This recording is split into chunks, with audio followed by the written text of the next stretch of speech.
They watched Earth from afar, far away from the blue planet called Earth. Many eyes were watching. They were not human eyes. They belonged to a powerful alien race known as the Varnuk. For a long time they had watched Earth. They had seen the wars. They had seen the pain. They had seen the humans fighting each other again and again. Earth looked weak to them. No big space fleet. No energy shield around the planet. No space stations with weapons. Just silence in space. The planet looked open. The planet looked soft. The planet looked like an easy target in the grand hall of the Varnok Empire. Leaders gathered. The sky above the hall was made of glass. Stars could be seen blinking through it. The High Commander stood tall and silent. He looked at the hologram of Earth floating in the air. It was spinning slowly, blue and green and full of life. "Why has no one attacked this world?" he asked. The others stayed quiet. One of them finally spoke. "Many have seen it. None have touched it. None have returned." After trying, the room went quiet again. The High Commander narrowed his eyes. "Send the probes," he said. "We will see it for ourselves." Small ships flew across galaxies. They moved faster than light. They reached the edge of Earth's solar system. They hid behind the cold, dark rocks and watched the small blue planet closely. They recorded human signals. They listened to music. They listened to voices. They listened to strange human laughter. They saw humans dancing. They saw humans crying. They saw humans making fire and building machines and breaking them too. The scouts sent reports. "The planet is full of emotion." They said the humans are strange. They destroy and rebuild. They forget and forgive. They fight and they laugh. We do not understand. Then the High Commander did not smile. He just nodded. "Once weakness," he said. "Emotion is weakness." But there was something else. Something the scouts did not understand. Sometimes the machines stopped working. Sometimes the signals made their screens go black. A small Earth satellite sent out a strange wave. A Varnok ship lost power for 3 hours. When the power came back, the ship's memory was gone. They did not speak of this. A scientist among them looked deeper. He found a pattern. Old human music from ancient radios matched strange energy waves. Earth signals were not just noise. They had something inside them, something hidden still. The High Commander was not afraid. "Begin the invasion," he said. "We will send small ships first. We will land in a quiet place. We will test their response. They will not even know we are there on the other side of the stars, on the edge of Earth's sky." The first Varnok scout ship crossed into the planet's orbit. It saw clouds and oceans and mountains. It saw birds flying high. It saw cities glowing at night. But no defense system was seen. No warships rose to stop them. The ship moved closer. Below was a quiet village. Green fields, small houses, people walking slowly, laughing, holding children in their arms. The aliens did not understand. Why are they not afraid? Why do they not hide? The scout ship landed in the forest, silent, hidden. It sent out small flying eyes. They moved between trees. They recorded everything. A boy saw one of them. He was around 7 years old. He looked at the flying eye. He smiled. He walked toward it. He raised his hand. Flying eye tried to move away, but it could not. It was frozen. The metal turned red. It bent like soft cloth, and then it melted into the ground. The boy just blinked and walked away. The Varnok pilot inside the ship saw everything. He did not understand. The machine was made of unbreakable material. No weapon from Earth could touch it. Yet a child had done it with only a look. He reported back. "The machine has failed," he said. The child was not normal. The commander listened in silence. "Perhaps it was broken," he said. "Perhaps it was just bad luck." But the scientist spoke again. "We must be careful," he said. "There is something here. Something old, something strong." The High Commander waved his hand. "Enough," he said. "Prepare the next wave.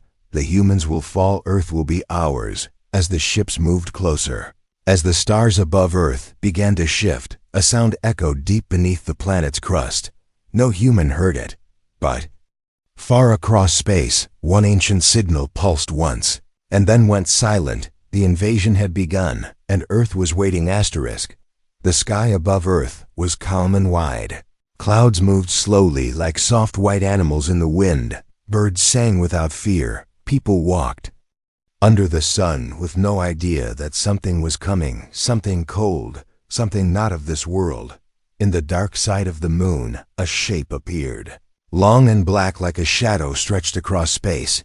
The Varnuk fleet had arrived. 10 warships floated. In silence, they did not glow, they did not roar, they moved like ghosts without sound or color inside. The lead ship, the High Commander, stood with his hands behind his back. He looked at the blue planet through a thick glass, so green, he whispered. So alive and so easy to take. The ships spread out like fingers reaching toward a soft fruit. Each ship carried smaller crafts, dark silver ovals with wings like blades. They were fast, they were strong. They had no pilots, they needed no help, they were designed only for one thing: to land, to observe, and to report. The crafts left the mother ships and flew downward. The clouds parted quietly. The humans below noticed nothing. They were cooking food, talking on phones, watching movies, arguing in the streets and loving each other like nothing was wrong. One craft landed near a farm, another near a highway, another deep in a jungle where no human had walked in years.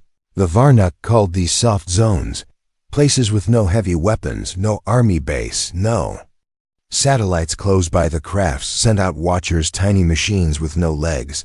They floated just above the ground. They saw everything. They heard everything. They felt the heat from fires. They tasted the salt in the wind. They listened to laughter and crying. They recorded every voice. One machine floated near a girl who was singing to herself. It stopped to listen. The sound touched something inside its metal brain, something it did not understand. The machine shook once, then twice, then it fell to the ground without warning. Its shell cracked open. Its core faded from red to black. The girl never saw it. In another place, a man walked his dog. He wore headphones. The machine flew beside him. The dog barked and barked. The man pulled the leash. The dog's eyes turned red. It leapt at the machine. Its teeth tore through the metal like paper. The man kept walking. The dog wagged its tail and ran beside him again. Back in space, the High Commander waited. He watched the reports. He saw the machines fail. He saw the strange energy readings. He saw the animals fight back. He saw children breaking their technology by just looking at it. He did not speak. The science officer came forward. He looked tired. He had not slept in many Earth hours. He spoke in a low voice. "Commander, there's something on this planet that we cannot explain. Something is interfering with our machines. Something is changing their behavior." The High Commander turned to him. "You mean the humans?" "No," the science officer shook his head. "Not the humans, something else, something inside the planet." The commander walked closer to the glass. He stared at the clouds again. He watched lightning touch the ocean. He saw the sun kissing the mountains. "We came all this way," he said. "We crossed light years. We spent cycles planning this moment. We will not stop because of stories and shadows. Prepare the next phase. Bring the ground team below." The earth turned slowly. The day became night over the cities. Lights came on, neon signs flashed, music played from every corner. But in some places the lights flickered and died. No one noticed at first. They thought it was just power loss. Just one of those things that happens in those dark streets. Something moved, not alien, not human, but something between. It walked without feet. It whispered without breath. It watched without eyes. The ground team landed in a forest. Trees stood tall like guards made of wood. The air was still. No birds, no wind. Just silence that pressed against their ears. The Varnuk soldiers stepped out. They wore armor made from stars. They carried weapons that could burn through stone. They walked without fear, but their hearts beat faster with every step. One of them touched a tree. The bark turned white, then black, then fell to dust. Another saw something move between the branches. He fired. Nothing was there. Their leader spoke through the coms. "Stay sharp. Do not trust what you see above them." A branch cracked. They looked up but saw only the sky. Something laughed. It was not a human laugh. It was not an alien laugh. It was not even a sound that should exist. It came from everywhere and nowhere. The soldiers raised their weapons. The forest began to glow. The light was not natural. It came from the ground, from the trees, from the sky itself. One soldier screamed. His armor melted. But nothing touched him. The science officer watched from the ship. His hands shook. He whispered to himself, "They are not alone. They are not alone," and still the invasion continued. The forest was no longer quiet. Smoke moved between the trees like lost memories. The Varnak soldiers stood still. One of them was missing. His name was not spoken again. Only his helmet remained half-melted, half-frozen, lying in black grass that had not been black a moment ago. From above, the command ship watched everything. The High Commander did not blink. He heard the screams. He saw the signals break apart. He saw lights turning into shapes that should not be real. "Pull them back," he said. "Last, bring the soldiers home. We need answers, not dead warriors." Inside the ship, a small chamber opened. Soft light filled the round walls. A human sat inside. He was not tied. He was not harmed. He just sat calm, silent, eyes closed like he was asleep. Had been found near the sea, alone, unarmed. He had smiled when they took him. Now he waited. The alien officer entered the chamber, tall, silver skin glowing under the lights. He walked without sound. He stopped 3 steps from the man. "Speak," he said. "What are you? What are your people? Why is your world like this?" The human opened his eyes. They were quiet eyes, like still water. He smiled again. "You think we are the danger," he said. "You think we are the problem." The officer tilted his head. "You are not, then." "Who is the man?" Stood up slowly. No chains held him, no lock stopped him. He walked toward the officer, step by step, calm, steady, like nothing mattered. "You do not understand Earth," he said. "You see trees and cities and think this is what we are. You see no defenses and think we are weak. You see no army in space and think we are blind." Then he stopped. He looked up at the ceiling, as if listening to something far away. His voice dropped low. "Earth is not a home. Earth is a warning." The officer raised his weapon. "What is the warning?" he asked. The human looked at him. Not angry, not scared, just sad. "Do not wake them." The lights in the chamber flickered once, just once, but long enough. Back in the main deck, another alarm began to scream. Energy spikes from the ground below. Ships losing power, metal warping like it was tired of being strong. Some screens turned to static. Others showed images that could not be real. Flashes of old creatures, names not in any language, eyes bigger than stars, skies made of teeth, mountains breathing. The High Commander shouted, "What is this? Is this a weapon? Is this a trick?" The science officer looked pale. His fingers moved fast. "No signals match. No tech matches. This is not human." "Then what is it?" "We do not know the human." In the chamber sat down again. He closed his eyes. He spoke softly. "It is older than you, older than us, older than time." The officer stepped back. "You protect it." "No, we fear it." "Then why stay here?" "Because it cannot leave." The ship began to shake. Not from outside, from something inside. Something that should not move, something that was not built into its walls. A hum, low, deep, like the heart of a planet calling out on Earth. The skies changed color, not just red or black, but colors that had no name. People stopped in the streets. They looked up. They felt cold without knowing why. Dogs ran, cats hid, babies cried without reason. Varnak soldiers who had returned sat in silence. One whispered to himself again and again, "It saw me, it saw me." One tried to open the airlock. He said he needed to jump. He said the stars were safer. 2 others stopped him, but they looked into his eyes and saw nothing there. Human opened his eyes once more. "Now you know," he said. "Now you understand." But the High Commander did not stop. He pointed at the man. "You lie. You are trying to scare us. Your people are not strong." "We are not strong," the man said. "We are survivors. Because we had no choice. Because long ago something tried to leave this planet, and we had to bury it." The science officer gasped a signal from below the crust. A voice speaking in no language, but every word feels like truth and death. The commander grabbed the edge of the table. "We end this now," he shouted. "We fire the core weapon. We erase the Soshno." The science officer turned to him. "If you attack, you break the chains, you tear the locks, you set it free." The human stood again. He looked straight at the camera, through the screen, through the ship, through the stars. "Leave or stay?" And become part of the silence. But the order was already given. A blast moved from the ship toward the ground, fast, bright, perfectly aimed for a moment. Silence then. The earth spoke back. It did not scream. It did not burn. It did not roar. It simply answered with truth, and all machines heard it, and all Varnock hearts missed a single beat. The first contact was made, and the first mistake could not be undone. Asterisk. The blast never touched the ground. It vanished in midair like water meeting fire. The Varnock ships shook as if the sky itself pushed back. Lights flickered again. Panels cracked without warning. Systems failed for reasons no one could explain. The High Commander stood frozen. He looked at the blue planet below and saw clouds spinning in circles that had no center. This is not possible, he said. This is not war. This is something else. The science officer turned away from the main screen. He moved toward the archive station. His hands moved fast. Symbols flashed across glass. He searched. He filtered. He studied. What are you doing? The commander asked.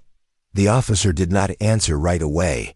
He stared at a single image glowing on the panel. An old drawing, a human cave wall.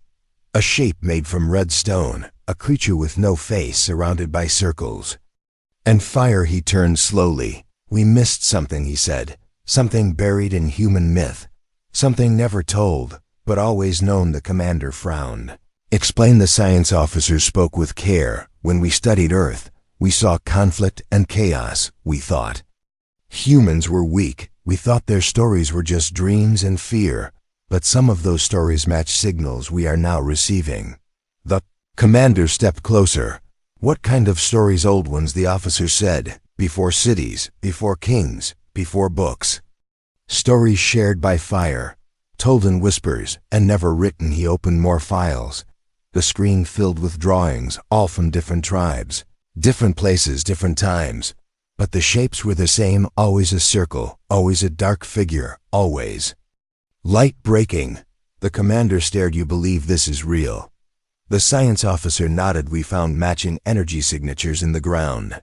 Below oceans, below ice, in places humans never go. All the signals point downward, toward the core. Then the human spoke again, still inside his chamber, still calm, still waiting. We never wanted to be their keepers, he said. We were just here. We lived on the surface. They stayed below.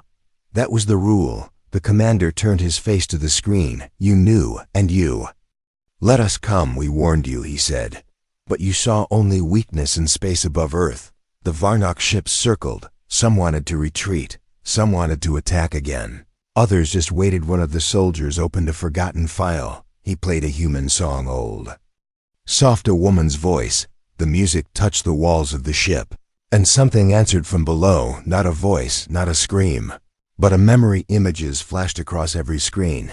Images not taken. Images not drawn, images remembered. City made of bones, a sky with two suns, a gate of mirrors, a battle with no end, a silence too deep to break.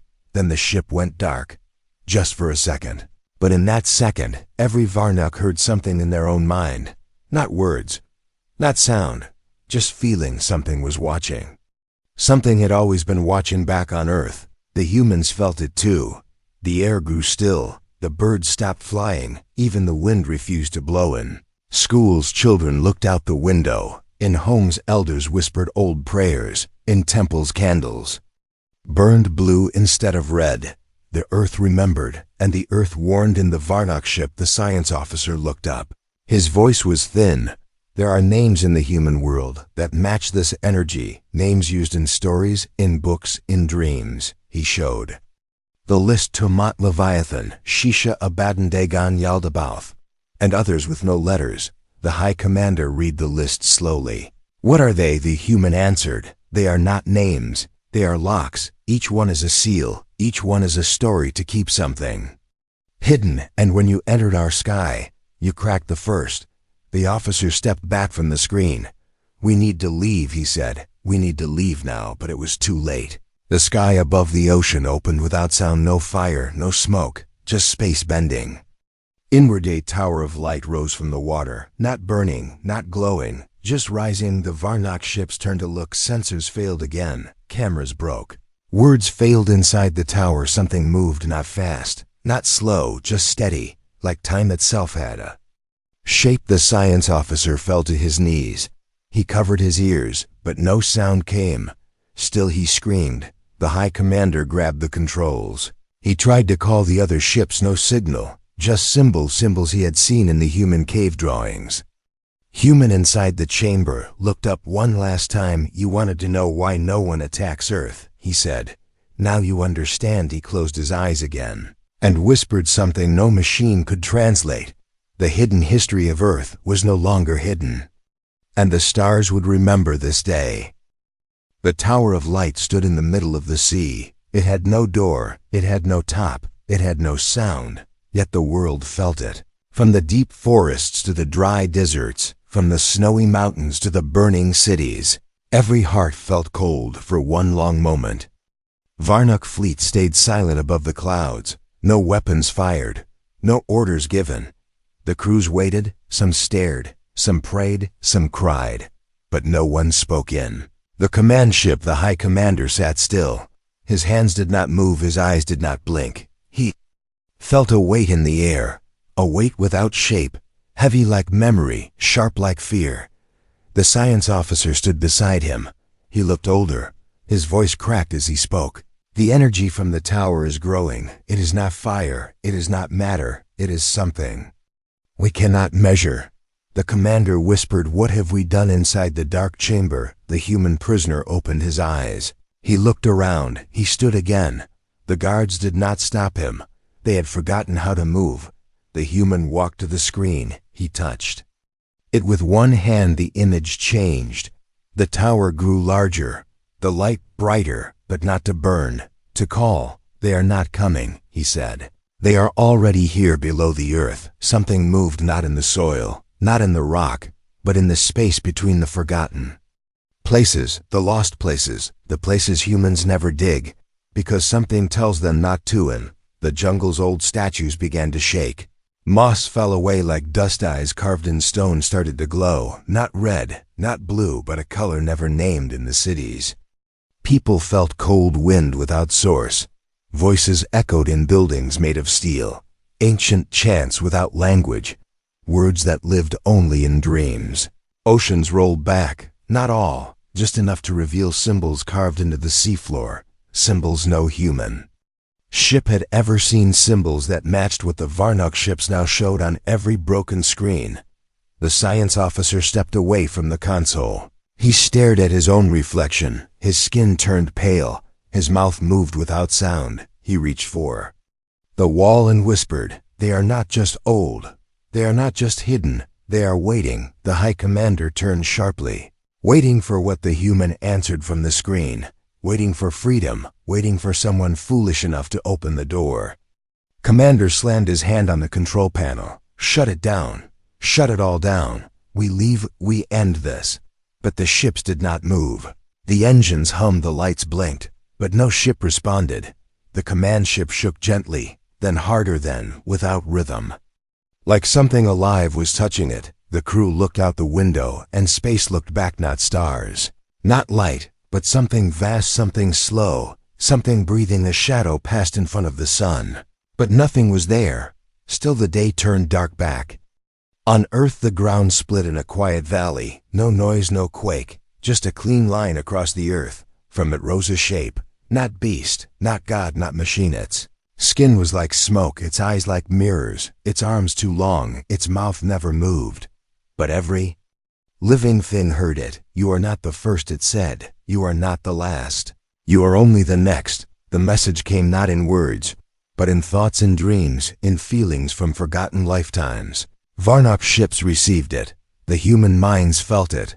The animals in the forest stopped running. The birds no longer flew away. The fish no longer swam from shadows, because the earth had spoken. "We are not alone.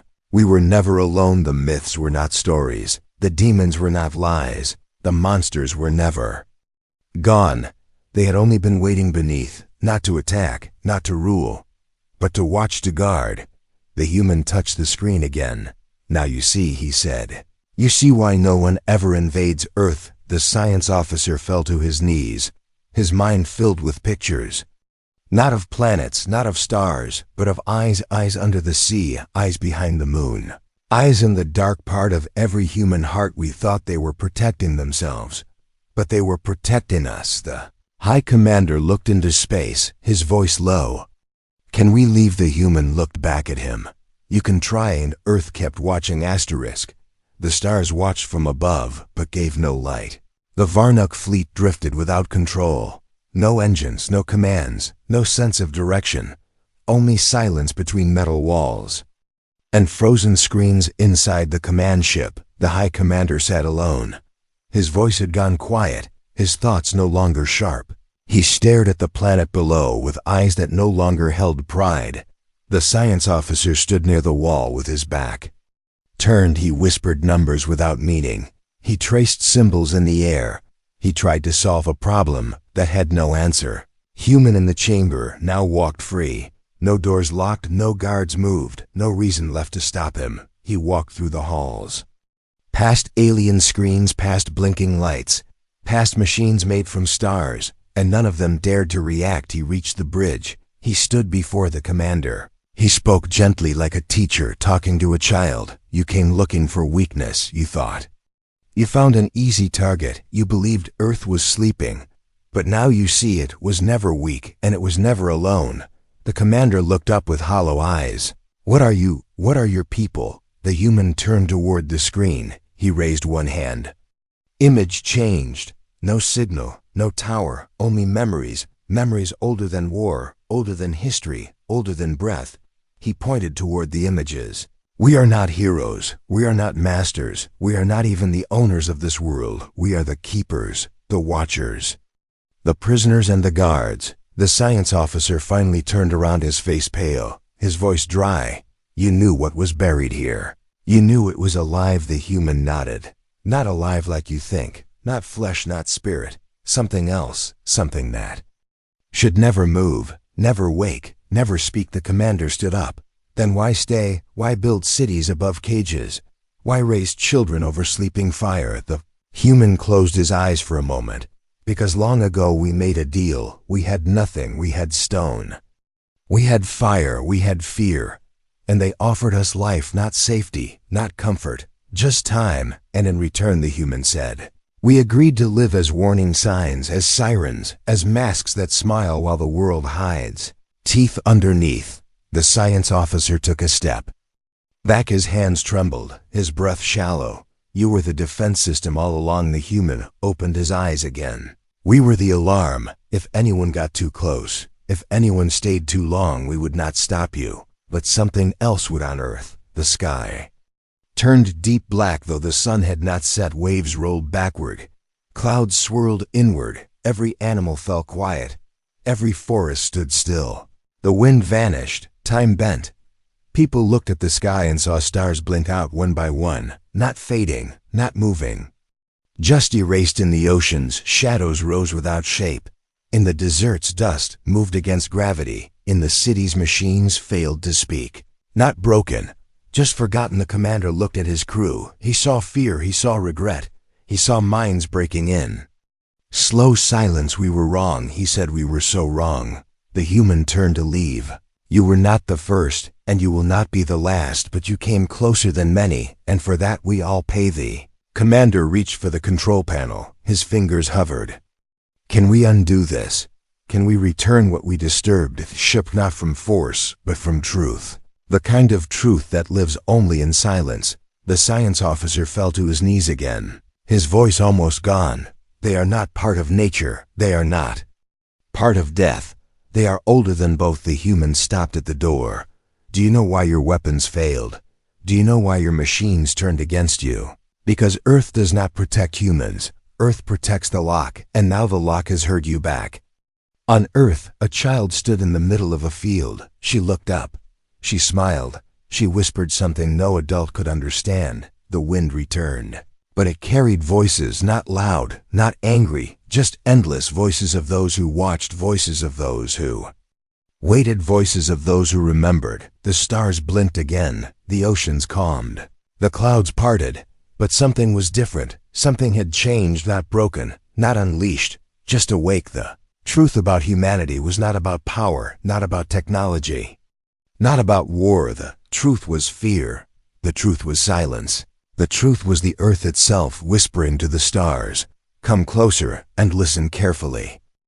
The stars did not shine the same way anymore. They still burned. They still blinked. But something behind them had changed. Something no eye could see, no tool could read, no word could name. The Varnok fleet no longer spoke. No orders, no plans, only stillness.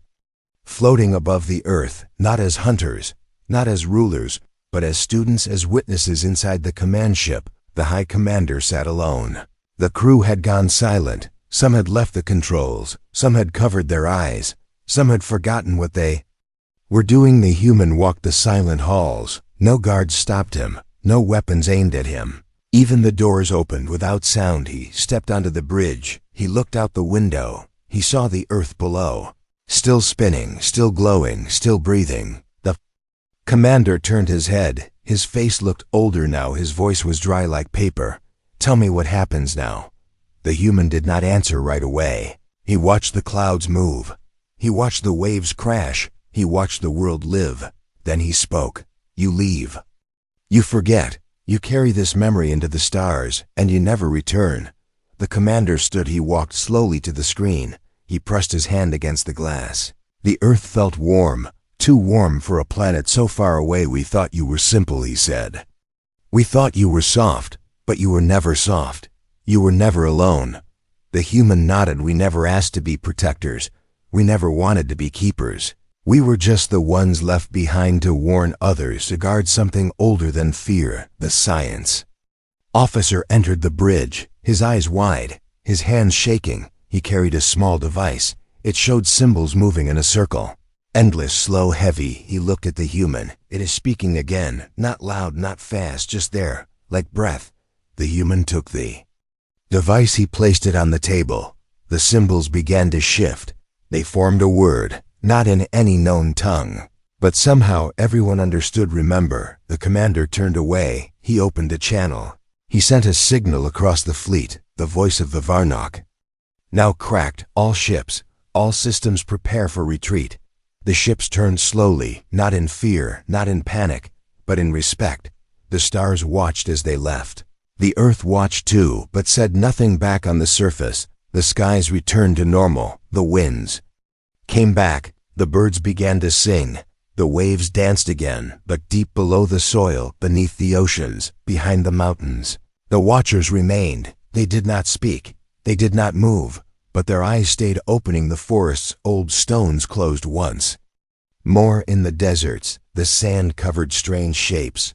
In the cities, people forgot their nightmares, but the silence in their hearts remained. Human was returned. No one saw him land, no light in the sky, no sound in the air. He simply walked through a quiet street, past walls that remembered, past trees that bowed slightly. He looked at the sky. He smiled once, then disappeared into the crowd. On the Varnok homeworld, the council met again. They asked for reports. They demanded answers.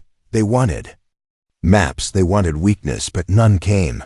The High Commander stood before them. He showed them the images. He played the sounds. He let them feel the silence.